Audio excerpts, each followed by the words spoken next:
हमारे चैनल को सब्सक्राइब करें और बेल आइकन को दबाना ना भूलें। नमस्कार, आप देख रहे पब्लिक दस्तक में रमेश चंद भारती। अभी इस वक्त तेलंगाना में हूँ, पेदापल्ली डिस्ट्रिक्ट है।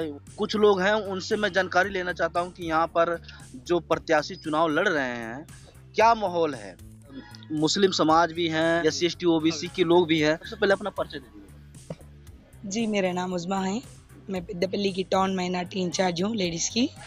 जी, लिहाजा हम लोग दासरी उषा जो BTech IIT खड़गपुर से पढ़ चुके हैं, जो अब लिहाजा जो न BSP पार्टी में जो एक महिला अभ्यर्थी की वजह से जो न पेदापल्ली में कंपटीशन MLA के लिए कर रहे हैं। जी, उनके लिए मैं उनको 4 साल से पहचानती हूँ मैं, जो मेरी नज़दीकी एकदम दोस्ताना है उनका। जो लिहाजा हम पेदापल्ली माइनॉरिटी के जितने भी लोग हैं उनको सपोर्ट करेंगे बोल के लिहाजा हम पूरे औरतें लिहाजा मज़हब में पूरे हम लोग सर्वे के लिए घूम रहे हैं। जी, पूरी कोशिश है कि हम सब लोग मिलके चाहे BSP बहुजन समाज पार्टी जिसे SC ST माइनॉरिटी जिसे जितने भी माहौल के मज़हब के लोग हैं हम सब लोग मिलके जिताने की पूरी कोशिश कर रहे हैं। जी, हमसे जितना भी हो सकता हम उनको जिता के ही रहेंगे बोले ऐसा सोच के आगे बढ़े हैं। और लिहाजा यहाँ के प्रेजेंट MLA दासरी मनोहर रेड्डी जो है ना, उनके ट्रिनिटी कॉलेजेस लिहाजा उनका धंधा जो उनके कामा जो अंदरूनी कामा जो चल रहे हैं उनके सब कामा हमारे सामने आ चुकी हैं। जो इसलिए जो हम उनके वजह से और उनका सामना करना चाह रहे हैं। जो लिहाजा इतने सालों में एक MLA एक महिला नहीं है जो इतने जेंट्स के सामने महिलाओं के सामने जो जेंट्स MLA साहबों के सामने जो एक महिला आज पेदापल्ली मज़हब में एक दासरी उषा BTech IIT खड़गपुर से पढ़ के जो आज उनका सामना करने के लिए आ चुकी है। तेलंगाना की जो माहौल है दिख रहा है कि हम बहुजन समाज पार्टी के साथ काफी मुस्लिम समाज के लोग, मुस्लिम दलित मुस्लिम के ही बगैर नहीं बन सकती है। सो माइनॉरिटी SC ST BC सब लोग मिलके इनको सपोर्ट कर रहे हैं और इंशाल्लाह इन दासरी उषा मैडम इस बार 100% जो है ना MLA की कैंडिडेट जीत के रहेंगे और इनका मेजॉरिटी भी करीब 1 लाख और 1,20,000 के ऊपर रहेगा। BJP कांग्रेस ही हावी थी है यहाँ पर, लेकिन ऐसा क्या मैनिफेस्टो है जो गरीब लोगों के लिए है? क्या करेंगे?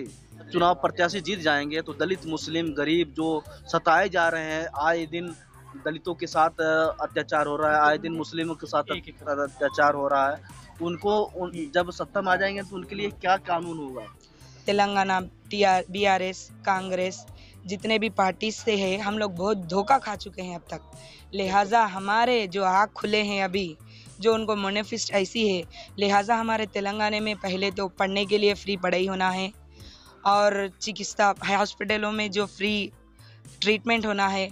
और लिहाजा तेलंगाना जब आने से पहले जो KCR साहब ने जो वादा किया 10 लाख जॉब्स देते बोल के, 10 लाख जॉबों में ना किसी एक को भी जॉब नहीं है और लिहाजा पेंशन आ रहा नहीं आ रहा बोल के पूछ रहे हैं। लिहाजा कभी किसी दिन पढ़ लिख के ऐसे वालों को किसी को जॉब मिली क्या बोल के पूछने वाला अभी तक नहीं आया, जो ना पूछे भी नहीं है। और वही मोनोफिस्ट में हमारी दासरी उषा के मोनोफिस्ट में ऐसी चीज़ें हैं, फ्री में पढ़ाई है, फ्री में हम लोगों को हॉस्पिटल का ट्रीटमेंट है और फ्री में जो हम लोगों को जॉब्स भी है। अगर उन्होंने जीतते बाद भी उन्होंने डेटा साइंस एनालिस्ट जो हम लोग यहाँ पे राजकीय में नहीं आने से पहले ही पेदापल्ली डिस्ट्रिक्ट में 700 मेंबर्स को एंट्रेंस एग्ज़ाम लिख के जो उसमें से 600 आदमियों को क्वालिफाई हो गए से वालों को चुन के उसमें से एटलीस्ट 180 मेंबर्स को डेटा साइंस एनालिस्ट का कोर्स सिखा के जो हैदराबाद में बड़े बड़े IT कंपनीज में जॉब्स कर रहे हैं। मैं भी लिहाजा कीर्तना IT कंपनी हैदराबाद में जॉब कर चुकी हूँ, तो लिहाजा अब उन्होंने मज़हब में खड़े हैं बोले ऐसा मैं उनके सपोर्ट के लिए मैं आ चुकी हूँ। आपने विकास के बारे में बताया कि विकास ऐसे करेंगे, लेकिन जैसे दलित मुस्लिम के साथ अत्याचार आए दिन काफ़ी बढ़ता जा रहा है। जी, दलितों के साथ अत्याचार हो रहा है, मुस्लिमान के साथ अत्याचार हो रहा है, उनकी बहन बेटियों के साथ अत्याचार हो रहा है, बलात्कार हो रहा है, रेप हो रहा है, लेकिन इसके साथ कोई नहीं खड़ा होता, ना कानून साथ देती है। और जो बुरी नज़र से भी देखे उन लोगों के लिए अच्छी से अच्छी सज़ा भी और सबक भी मिलने वाला है। ब्राह्मणों ने कांग्रेस बनाया, BJP बनाया, RS पार्टी, पहली बार बहुजन समाज पार्टी और नेशनल पार्टी, एक नेशनल पार्टी को कमज़ोर करने के लिए पूरे देश में जिस तरह ट्यूमर फैलाया जाता है, गंदगी फैलाई जाती है कि बहुजन समाज पार्टी को ऐसे किया जाए, क्योंकि उनके पास प्रिंट मीडिया है, सोशल मीडिया है, टीवी है, सब कुछ है। लेकिन यहीं पर दलित जो SC ST OBC के लोग हैं, उनके पास ना मीडिया है, ना टीवी है, ना बहुत से लोग हैं मोबाइल तक नहीं है। बहुजन समाज पार्टी के प्रत्याशियों को कमजोर करने के लिए नई नई प्रोपेगेंडा लग रहा है। तो इस देश में स्वतंत्र के पहले और स्वतंत्र के बाद भी जो भी ब्राह्मण लोग हैं और अपर कास्ट लोग हैं वो देश को रूल कर रहे हैं। लेकिन जितना साल उसने रूल किया, कितना हमारा लोग को लाभ कैसे हुआ है। ओके, एजुकेशन में देखो या एम्प्लॉयमेंट में देखो या किसी सेक्टर में देखो, SC ST OBC religious minority का रिप्रेजेंटेटिव कितना है। ठीक है, अभी हमारे लिए सेंट्रल लेवल में देश के लिए हमारा नेता बहन जी मायावती है और तेलंगाना में हमारे नेता डॉक्टर RS प्रवीण कुमार है। वो सिर्फ एक नेता नहीं है, उसने सब हमारा लोग को, बहुजन लोग को नेता बनाने के लिए कोशिश कर रहे हैं। ठीक है, हमारा विद्यार्थी लोग जब भी BSP का मैनिफेस्टो देखने से, जो बहुजन भरोसा में है उसमें युवजन भरोसा में देखने से, एक एक मंडल में इंटरनेशनल स्कूल करने के लिए BSP मैनिफेस्टो में है। क्योंकि डॉक्टर RS प्रवीण कुमार ने हार्वर्ड विश्वविद्यालय में सबसे देश पूरा प्रपंच में सबसे बढ़िया नंबर 1 यूनिवर्सिटी में हार्वर्ड विश्वविद्यालय से उसने पढ़ाई किया है। सो वो उसका जो भी विजन है वो पूरा लोग को आने के लिए, वर्ल्ड क्लास एजुकेशन पूरा लोग मिलने के लिए, वो बोल रहा है कि प्राइमरी एजुकेशन से पूरा जो भी इंटरनेशनल एजुकेशन हो, हम जो भी BSP का मैनिफेस्टो है वो सपोर्ट करने के लिए कोशिश कर रहे हैं। क्योंकि वो बोल रहा है कि एक एक मंडल में एक इंटरनेशनल स्कूल बनने के लिए बोल रहा है। क्यों इंटरनेशनल स्कूल? अभी हम देखना है कि वो इंग्लिश मीडियम का एजुकेशन कितना ज़रूरत है। ठीक है, इसलिए इंटरनेशनल स्कूल बन रहे हैं और जो भी विद्यार्थी है उसको आर्टिफिशियल इंटेलिजेंस या कोडिंग 4th लैंग्वेज में उसको सिखाई करने के लिए वो कोशिश कर रहे हैं। और अभी देखने से वो राइट टू स्किल, मतलब जो भी कोई कॉम्पिटिटिव एग्जाम में प्रिपेयर कर रहा है, अगर जॉब नहीं मिले तो उसका जिंदगी उधर नहीं खत्म हो गया ना, उसके लिए कुछ एम्प्लॉयमेंट के लिए भी प्लेसमेंट के वजह से ट्रेनिंग मिलने करने के मैनिफेस्टो में है। और कांशीराम का जो भी यूथ और द यूथ, जो भी यूथ है, युवता है, वो देश का सबसे बड़ा स्ट्रेंथ है।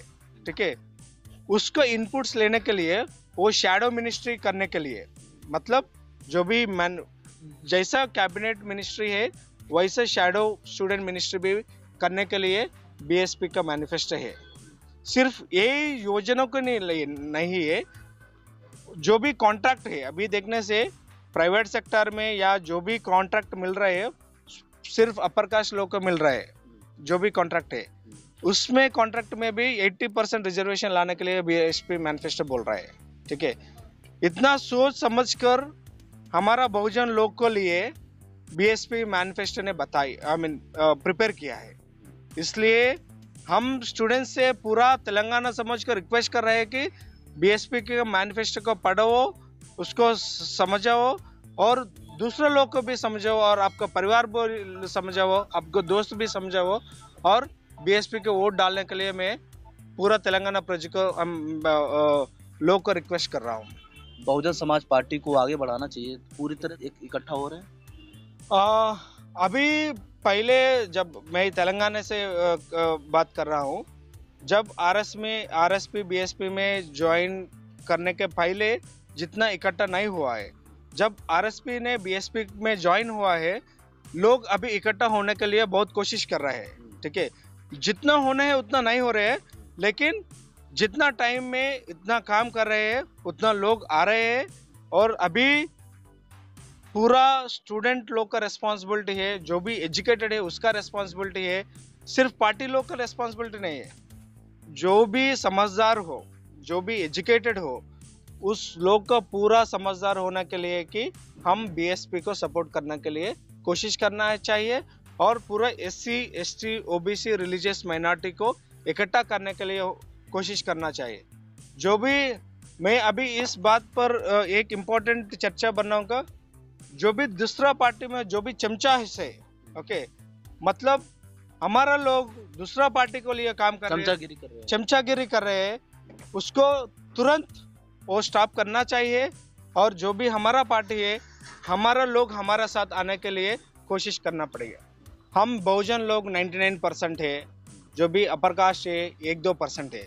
जब हम इकट्ठा होता तो 1-2% अपर कास्ट है, जो भी ब्राह्मण से या अपर कास्ट है, और बहुजन से हम 90% से ज़्यादा है। तो इसलिए आपको मेरा रिक्वेस्ट है कि बीएसपी को सपोर्ट कीजिए। हमारे चैनल को सब्सक्राइब करें और बेल आइकन को दबाना ना भूलें।